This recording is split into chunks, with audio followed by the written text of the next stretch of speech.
Hare Krishna. Hare Krishna, Hare Krishna, Krishna Krishna, Hare Hare. Is it loud enough? Or should it be a little louder? It's fine? Louder? You think louder? You think it should be louder? Devaki Nandan? It's okay? Okay. Anyways, whatever. I'll let everyone decide if they want to turn it up.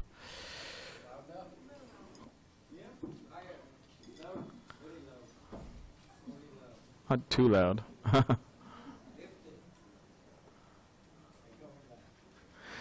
Jaya Radha Madhava Kunja Bihari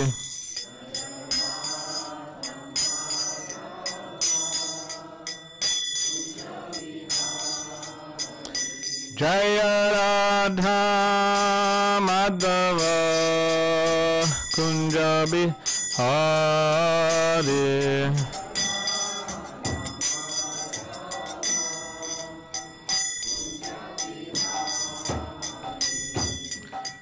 Gopijana Vallabha Girivaradhare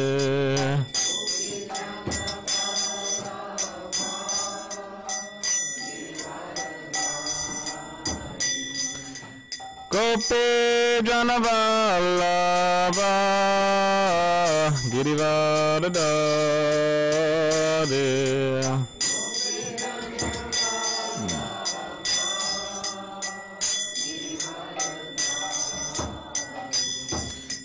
Yashoda Nandana Brajana Ranjana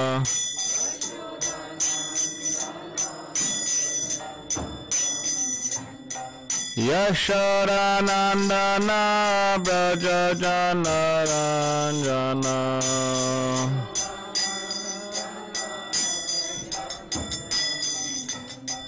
Yamuna Tira Vanachari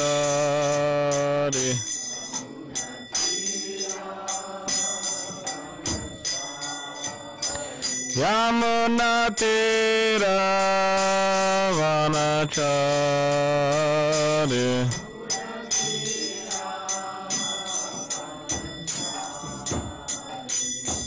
Jaya Radha Madhava Kunja Bihari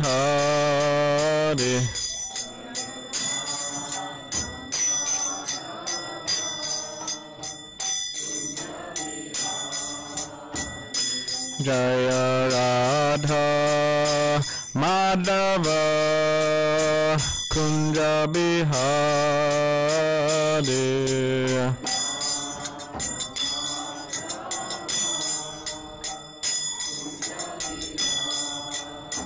Jaya Radha Madhava Kunja Bihari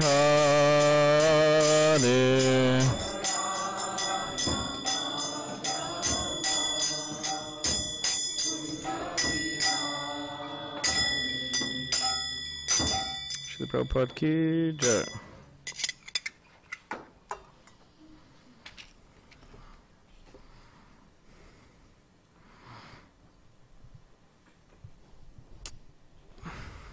So good evening, everyone. Hare Krishna.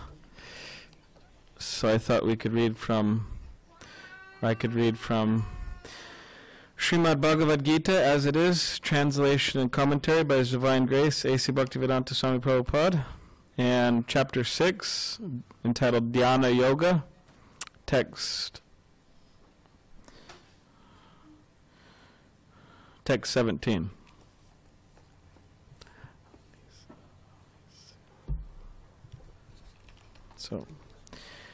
So here I'll chant the Sanskrit. Yuktahara viharasya yukta cheshtasya karmasu yukta swapnavabodhasya yoga bhavati dukkha. Okay, here's the translation. He who is regulated in his habits of eating, sleeping, recreation, and work can mitigate all material pains by practicing the yoga system. Purport. Extravagance in the matter of eating, sleeping, defending, and mating, which are demands of the body, can block advancement in the practice of yoga. As far as eating is concerned, it can be regulated only when one is practiced to take and accept prasadam, sanctified food. Lord Krishna is offered, according to the Bhagavad Gita 9:26, vegetables, flowers, fruits, grains, milk, etc. In this way, a person in Krishna consciousness becomes automatically trained not to accept food not meant for human consumption, or not in the category of goodness. As far as sleeping is concerned, a Krishna conscious person is always alert in the discharge of his duties in Krishna consciousness, and therefore any unnecessary time spent sleeping is considered a great loss. Avyarta kala tvam. A Krishna conscious person cannot bear to pass a minute of his life without being engaged in the service of the Lord. Therefore his sleeping is kept to a minimum. His ideal in this respect is Srila Rupa Goswami, who was always engaged in the service of Krishna and who could not sleep more than, anyone want to take a guess? 2 hours. 2 hours. 2 hours a day.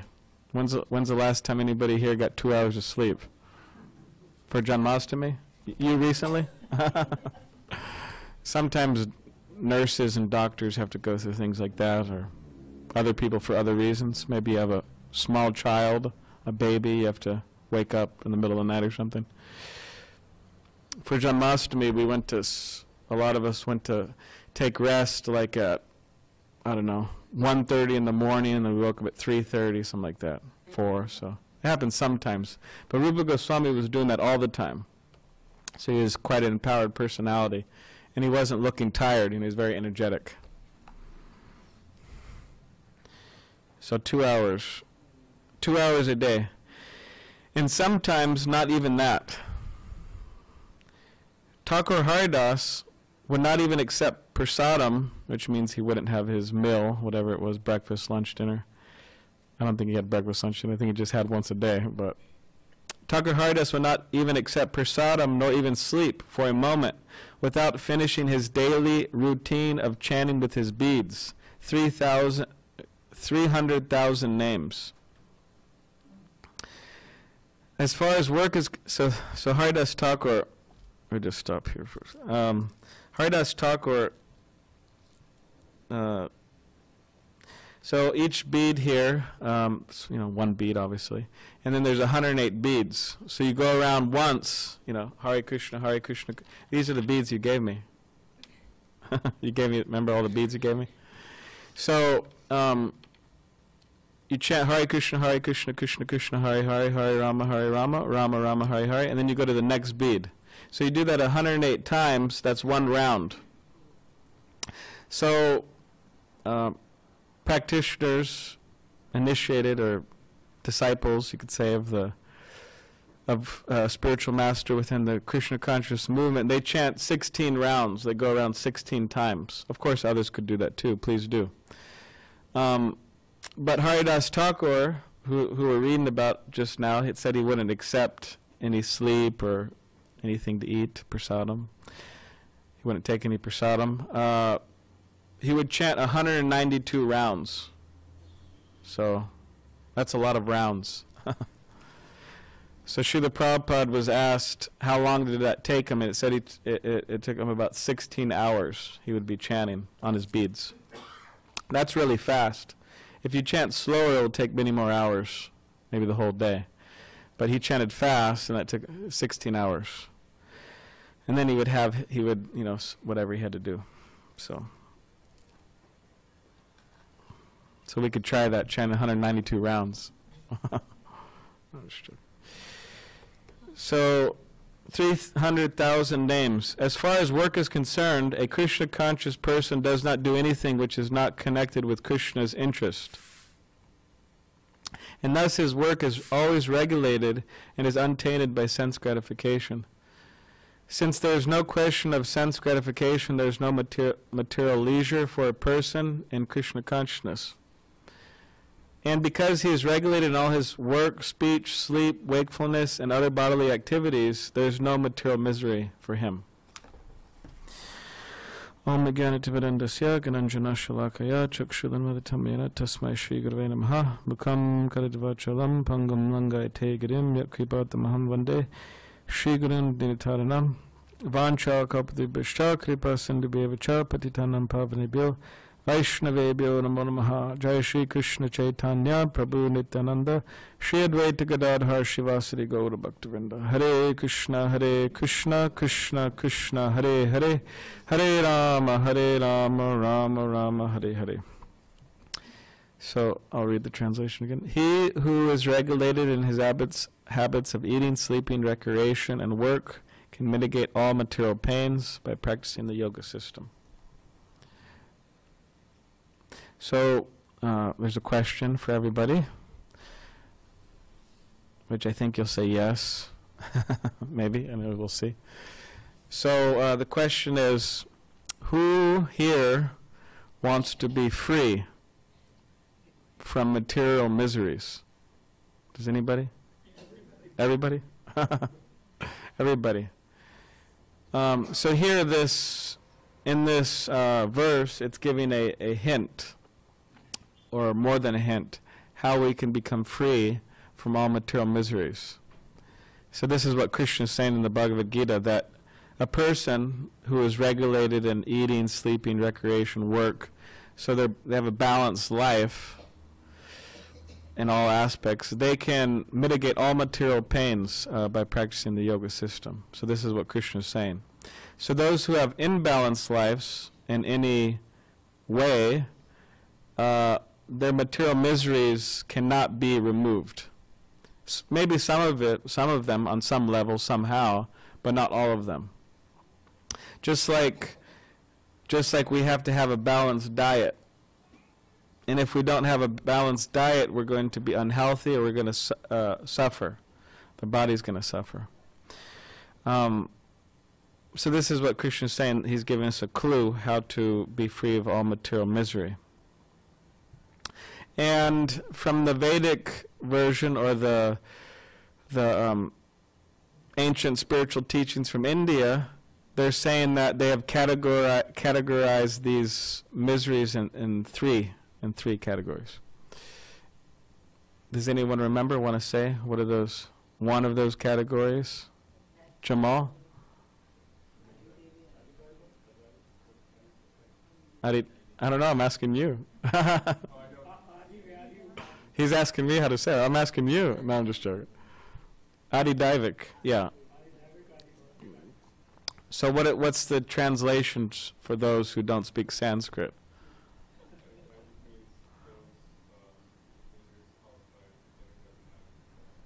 So Adidivik is the pain, the miseries caused by demigods, or specifically natural disasters like hurricanes and earthquakes, and what else? What is it? Fires, tsunamis, yeah, all these things. So does anyone want to say what another one is? You could give the English only if you want. You said one though too, right? Physical elements. So yeah, misery caused from the body or mind, one's personal body or mind. So someone may stub their toe, or someone may come down with a cold, or you may be experiencing some mental distress because your kids are acting up at school. I don't know, whatever. And then the last one, we already said Adidivik. Okay. All right. Okay. So yes, from natural disturbances, from the body or the mind, and the last one is from other living entities, other people, or other entities. So you go to India and it's mosquitoes, or you go to Texas and it's mosquitoes. The worst mosquito experience I had was not in India. It was actually in Texas, Dallas, Texas. It's like really loved my legs eating, biting my legs. I really suffered on account of those mosquitoes. So where's Suresh? Is he around? Somewhere? Okay, he's supposed to be here? Okay.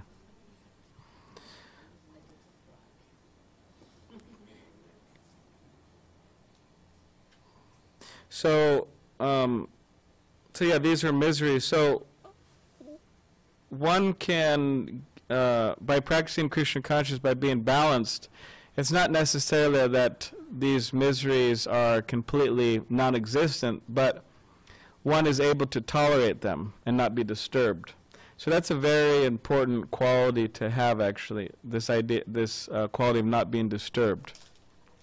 Because practically we could see that there are so many instances within our life that can be very disturbing, extremely disturbing, whether it's from other people or our bodies or minds or natural disturbances, it can be very, very disturbing. Just like we may have someone very near and dear to us pass away, some people, they never recover from that. Some of my close family members, they had one of their sons pass away when he was young, and he never recovered. He's always been disturbed over that.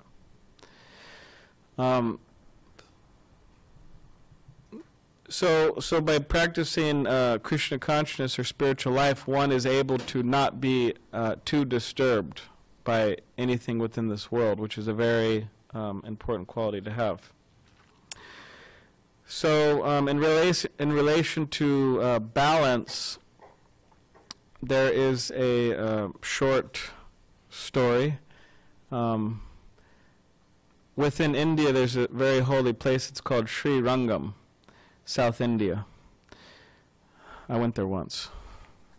So Sri Rangam, as far as I know, at the present moment, I believe it's one of the biggest, or if not the biggest temple in the whole world. Is it, Hasagrami? The biggest operating temple in the whole world. So, and it's been around for a very long time. So at that particular place, there was a student, and then there was a teacher or guru. So the student had a question for the guru, for the teacher, and the question was, what qualities do I need to have to realize myself?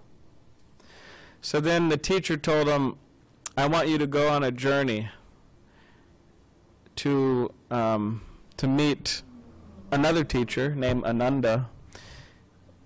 And the student said, okay, all right, well, just tell me which way to go.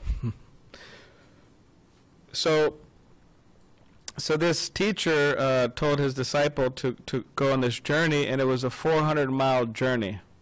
So at that particular point in time, there were no cars or buses or trains or airplanes. There wasn't any of these things. So he had to walk the distance of 400 miles. So he was walking through snake-infested, tiger-infested jungles, going over mountains and rivers, and trying to make it to this particular place. And he didn't have a GPS, like nowadays. I don't know how he made it there. It's kind of challenging, huh? You don't want to get lost. One time I walked from the SanDiego airport to this temple, because I live here. So this was at 11 o'clock at night, because someone was supposed to pick me up, but they failed. And I had no way to contact them, so I just started walking. And I did have money to pay for a taxi, but I didn't want to spend the money. It was like $30, but I didn't want to spend the money. So I started walking, And I had practically speaking, I had very little idea where I was going because it was dark and I had some sense. So I started walking. And then nothing was looking familiar at all. So I got to a particular point, and I met this diesel truck driver. That's what they call him, diesel truck driver? Is that what they call him? Diesel truck driver, yeah. So I met him, and I said, I'm trying to get to the temple where I live in Pacific Beach. Can you, like, help me with your phone? Can you look it up? So then he got out his phone, and he pulled out the map and the GPS, and so then he gave me a basic idea of where I was going, and I already went so off track. I went off track already. So then he said, oh, man, that's going to be a long walk. You know, it was already late. It's like now 12 or something. So then, I said, okay. So then I just started walking again, and I had a basic idea where I was going. So walking, nothing looking familiar, walking. And then eventually I started seeing something that looked familiar. It was like by Ocean Beach. And I started where my friend lived, like a street where he lived, Yudhishthir. So I saw that street, and I said, okay, I'm in the right direction. So I walked for hours, and I also had a suitcase I was carrying, you know, rolling a suitcase. So I was getting tired, and I was thinking of, like, asking somebody for a ride, and, you know, I was thinking about stopping a police officer, but I didn't do any of that. And when I was walking, I was over getting closer to the temple, and then there was a older woman there, and she walked next to me, and then she started asking me, oh, because I was dressed like this. She was saying, oh, what are you doing, and, you know, who are you, and this and that. So anyways, I gave her one of Prabhupada's books. So then eventually I made it to the temple. It was like 4 a.m. in the morning. And then I just got ready, and then I came downstairs, and it was my day to go onto the altar. So because you see, we decorate the deities, we dress the deities, Krishna, we dress. So then it was my day. So then I went up there, and I dressed Radha Giridhari. Luckily, I didn't, you know, keel over, you know, when I didn't fall asleep. But so anyways, that's just a small walk from the airport. But this student, he was walking 400 miles. So he made it somehow. So eventually he made it to this place, to this ashram of this guru, Ananda.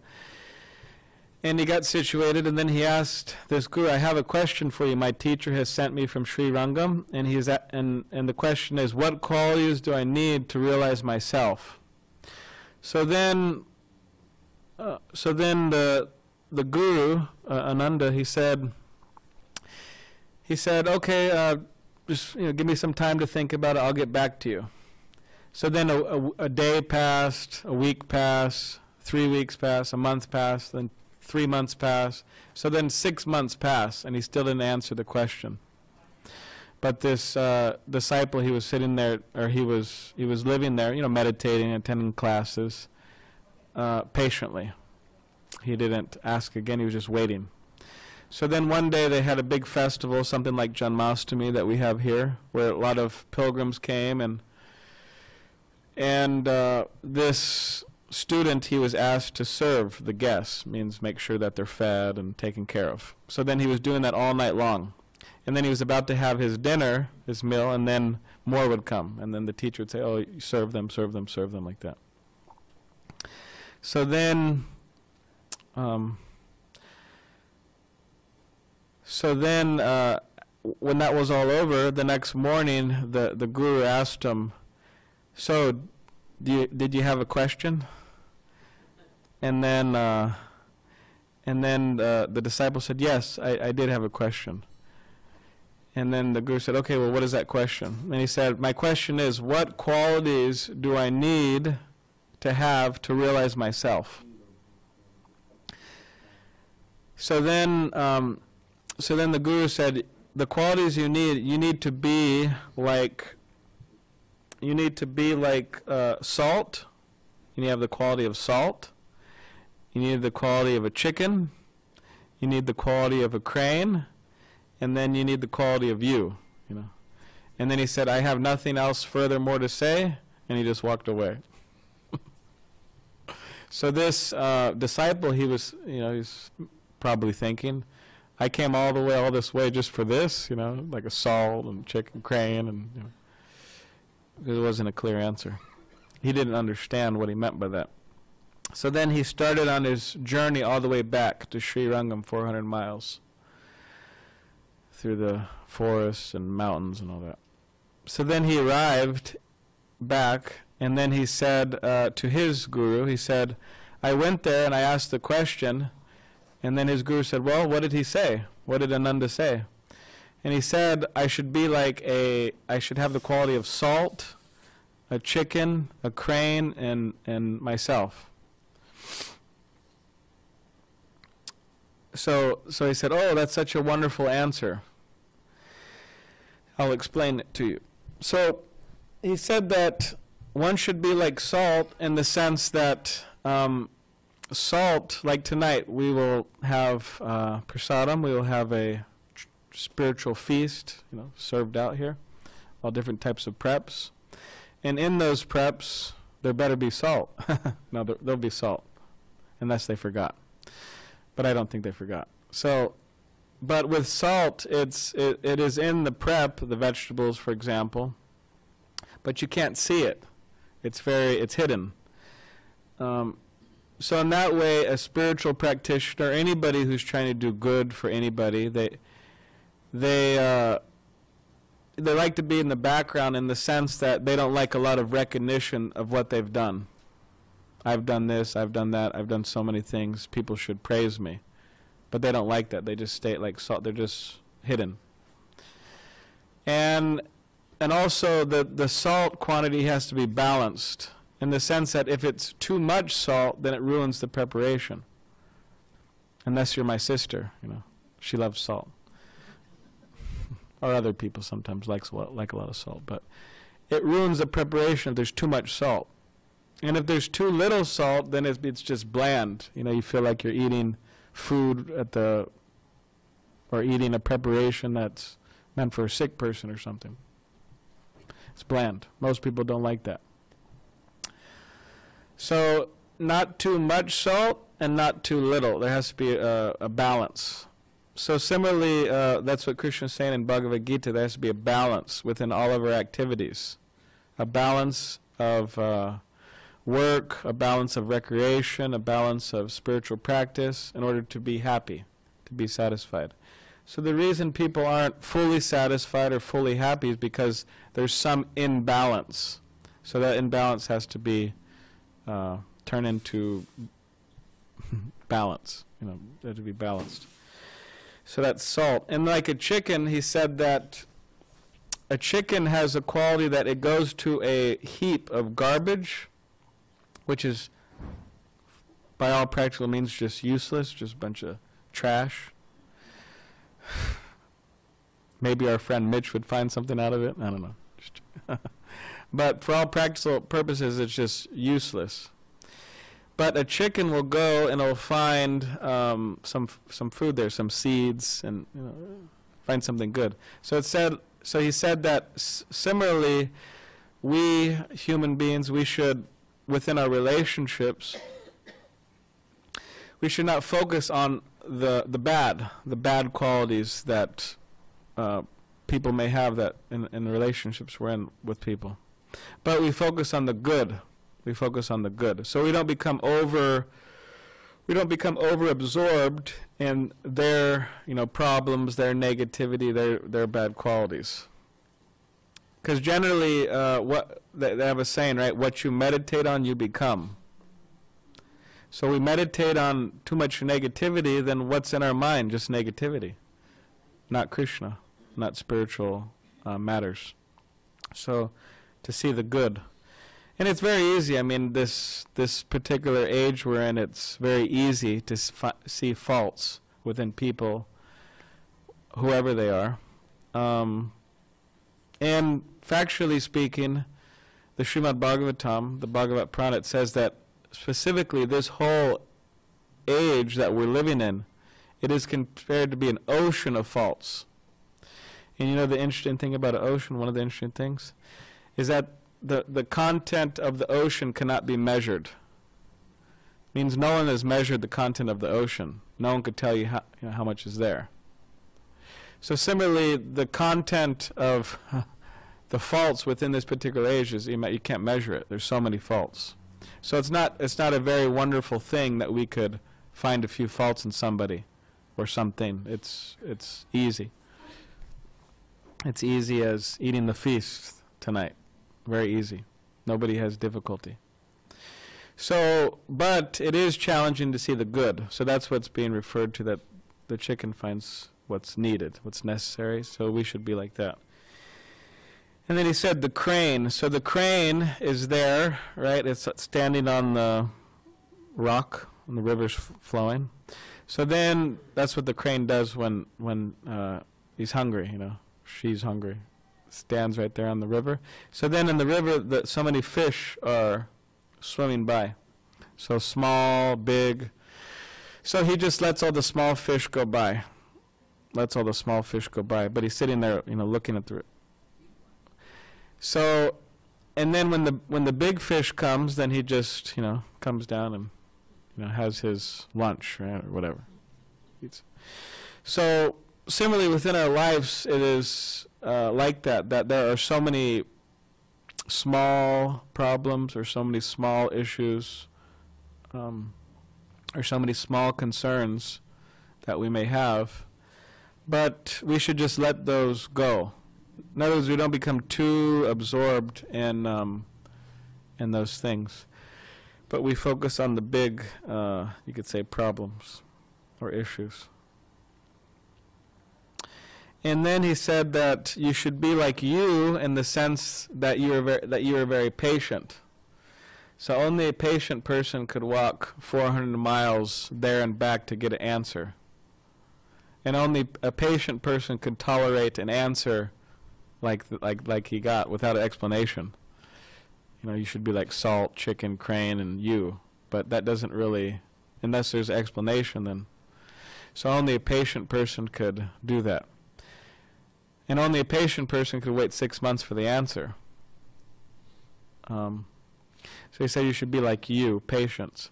So that's what Rupa Goswami says in his Nectar of Instruction. He says that Utsaha nishchayad daryat tat tat karma pavartanat sangat tyagat satovide shadbir bhakti prasidati. So it says that Utsaha nishchayad daryat, so enthusiasm, patience, confidence, following in the footsteps of the previous teachers, giving up the association of undesirable people, means people who are too worldly minded. Birds of a feather flock together. They don't mix. Like I was walking here at the temple and I saw a big group of birds flying, and they're all the same birds. They're crows. Just a big. Birds of a feather flock together. So they're not interested in hanging out with the swans. Why? Because the swans, where do the swans hang out? In pure water, clean places. And the crows, just garbage. They love the local dumps, you know, wherever they are. What was that? Okay, that's okay. Yeah, they love the local dumps. Yeah, that's like their Disneyland. You know, they have so much fun. So that's their enjoyment, the local dump. But the swans, they don't want anything to do with that. It's just so birds of a feather flock together. So giving up the association of undesirable people, people who are too worldly. And that is absolutely, everybody does that, practically speaking. Some people say, oh, this is fanatical, this is dogmatic, whatever it is. They say so many things. But if we want to be successful, then that's what anybody who's successful does in any circle. Successful businessmen or women, they don't hang out with this term, loafers, you know, or losers, you know, in their perception of the term. Why? Because they just bring them down, you know, whatever they think about, whatever they do, is just bring them down. So they hang out with the successful people. So, yeah, giving up the association of undesirable people. And accepting the association of devotees, spiritually minded people. And in this way, by following these particular principles, one is undoubtedly assured of success in spiritual life. That's a confirmation. Did you hear that? The cell phone go off? That was a confirmation. One is assured of success. So, so patience. So that's, nowadays it's very challenging to have that quality. Especially, whoever we are, wherever we are in the world, it's very challenging to have that quality. I mean, in America, everything's very quick, right? You have very fast cars, and you have fast food, right? Get the food fast. You go up, you drive up there, and you order it. Yes, I like this, I like that, I like this, and then you drive up, and then it's there, fast. It's very, very fast. Doesn't take a long time. And sometimes, people, they go to restaurants and they think, God, it's taking so long, It's taking like 5 minutes or something, or 10 minutes. It's relatively quick, Why is it fast? That's another question, Anyways, might not be that good because it's so fast, but whatever. Fast food, fast cars, and, right, we have this Amazon, right, very fast. Amazon Prime, you could get it in, one day at the... What is it? Within 24 hours. Amazon, you can order something. So everything's very, very fast. So then when somebody comes to spiritual life, they think, hey, why is this taking so long? It's already been 6 months and I'm still not perfect, right? Or even 6 years. It takes some time. There was one devotee, she said that I was successful in everything I did. She said, I got a wonderful education, I got a wonderful job. She said, I got a very wonderful spouse and wonderful house and car. Everything was wonderful. But she said as soon as she tried to chant Hare Krishna, she was thinking, why can't I do this properly? So she was trying to chant, and she was trying to get a particular result, namely, whatever it was, to be able to concentrate on the mantra, some spiritual happiness, whatever it may be she was trying to get, but it just wasn't working. So yeah, that's how it is, because we may be qualified materially to do so many things, but all of our material qualifications, practically speaking, mean absolutely, in and of themselves, mean absolutely zero in relation to our developing a loving relationship with Krishna. In other words, no matter how beautiful, how intelligent, how handsome, how strong, how qualified, how much money we make, whatever the case is, that cannot buy Krishna. That may buy so many other things, sure, but that's not going to buy Krishna. In other words, that's not going to buy love for Krishna. So that's what she was saying. So therefore, this patience is absolutely necessary. And if one doesn't have it, then they should pray for it, or they should develop it somehow or other. So this is what this particular person had, this patience.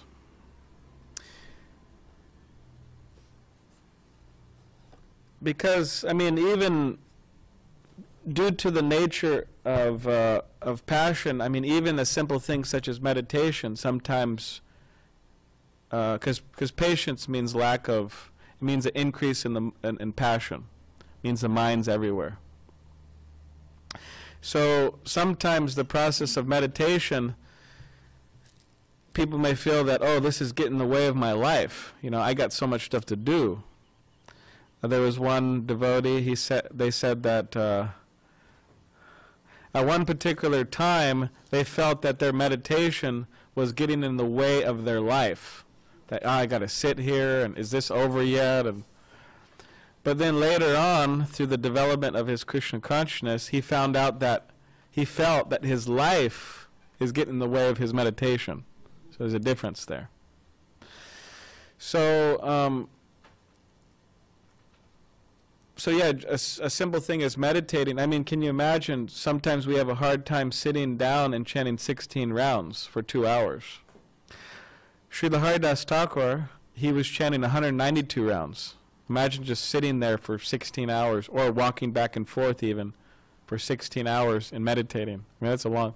And Srila Prabhupada actually made this comment. He said, interesting enough, because traditionally, for Vaishnavas, for Krishna devotees, it's actually said that they are prescribed to chant 64 rounds, which that's still quite a lot. And if you chant, maybe it takes like 8 hours, or yeah, some about that. I did it a few times. But so then when Srila Prabhupada came to America, he tried to establish this. Okay, my disciples, you chant 64 rounds. So then the disciples were just chanting all day. You know, they weren't getting anything done. They were just chanting, because they're, you know, slow, Harekrishna, whatever. So they weren't getting anything done. So then what he did is he knocked it down. He said, okay, 32 rounds. So then they were still taking a long time. So then I believe it's 24, but eventually it went to 16. 16. He said minimum 16 rounds. Takes about an hour and a half, 2 hours, maybe 3. If somebody's a little slower. And he said that out of all the instructions of the spiritual master, the instruction to chant 16 rounds is most important. So, but the point is that Srila Prabhupada, he made a comment in the Nectar of Instruction. He said that the reason why we have reduced the number to 16 rounds, he specifically said, is because the Westerners are very restless. He said they can't sit down and concentrate for a long time.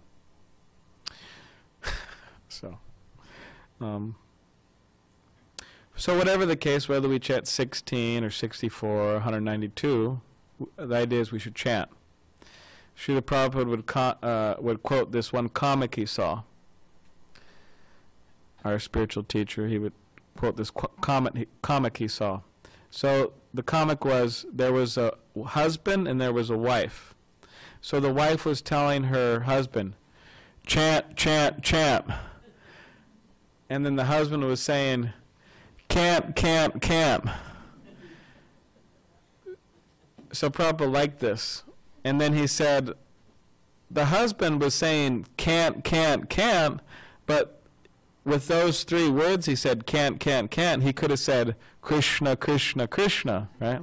But he didn't do that. So, so however many rounds we're chanting, and if we're not chanting any rounds, we could chant some rounds. We have some beads in there. You could purchase some, very small price, and start chanting 1 round or however many you want to chant. And however many we're chanting, we should continue and be very enthusiastic about it, because this is actually the process for this particular age, right? This is the process. And specifically, it is a special person's day today. It is Srila Namacharya Srila Haridas Thakur. So Nam means name, Acharya means the teacher. So he is the teacher of chanting of the holy name. And he was mentioned in this purport here. Specifically, he would sleep very little and chant a lot, 192 rounds. Therefore, he was the teacher of the chanting of the holy name. So, and it's actually his disappearance day today, which is an interesting idea. Because within Krishna consciousness, we do not just celebrate the birthdays of saintly persons, but we also celebrate the days in which they left this world. And why is that? Because we see their glorious life, and also they went back to the spiritual world. And the examples given, just like the rising of the sun, that's like somebody's birth or the appearance of a great person, is like the rising of the sun. And when they leave this world, it's like the setting of the sun. It's very beautiful. It's all spiritual, all transcendental. So it's his day-to-day where he left this world. It's a very beautiful description in the Chaitanya Charitamrita. So it's his day-to-day, and so in honor of him, we should try to increase our chanting, or at least our quality of chanting. And in the Chaitanya Charitamrita, it says, a Bengali verse, it says, Nitya Siddha Krishna Prema Saddha Kabanoi Shravanada Shuddha Chitta Kora Idoi. So it says that this eternal love for Krishna, the Supreme Personality of Godhead, is eternally established within everybody's heart. And by hearing and chanting about Krishna, this love will awaken. So this particular spiritual, transcendental love for Krishna, this is actually what every soul is looking for, whether they know it or not. And it could be achieved by chanting the holy name of Krishna, by chanting Krishna's names, which are here. Hare Krishna, Hare Krishna. So this is what Srila Haridas Thakur has taught. So on these particular days, we could, there's so many saintly, great personalities within the Krishna tradition. So within the Bhagavatam, for those who are familiar, Kunti, Queen Kunti, Prahlad Maharaj, Dhruva Maharaj, there's so many great personalities. And on these particular days, we could meditate on them, read about them, pray to them. And in this way, we could become more balanced in our lives. And by becoming more balanced, we will achieve, as it's stated in this verse, we'll become free from all material miseries, and even higher than that, because that's on the negative side, actually. Like, oh, my foot hurts, right? I hit my foot. I was engaged in karate and whatever it is, kickboxing. I kicked somebody, and now my foot hurts. And then 2 weeks pass. I put a lot of ice on it, and take care of it, and now my foot doesn't hurt.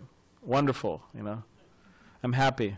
You're not suffering anymore from that pain. So becoming free from material miseries, that's just a negative. That's a negative thing. I mean, it's positive, but you're getting free from the negativity of the pain. But even higher than that is we develop pure love for Krishna. So that's the highest. All right, so I'll stop there. Does anyone have any questions or comments?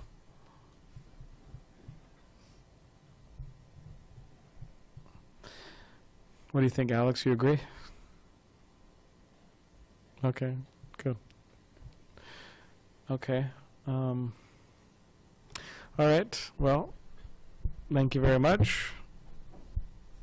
Srila Prabhupada ki jai.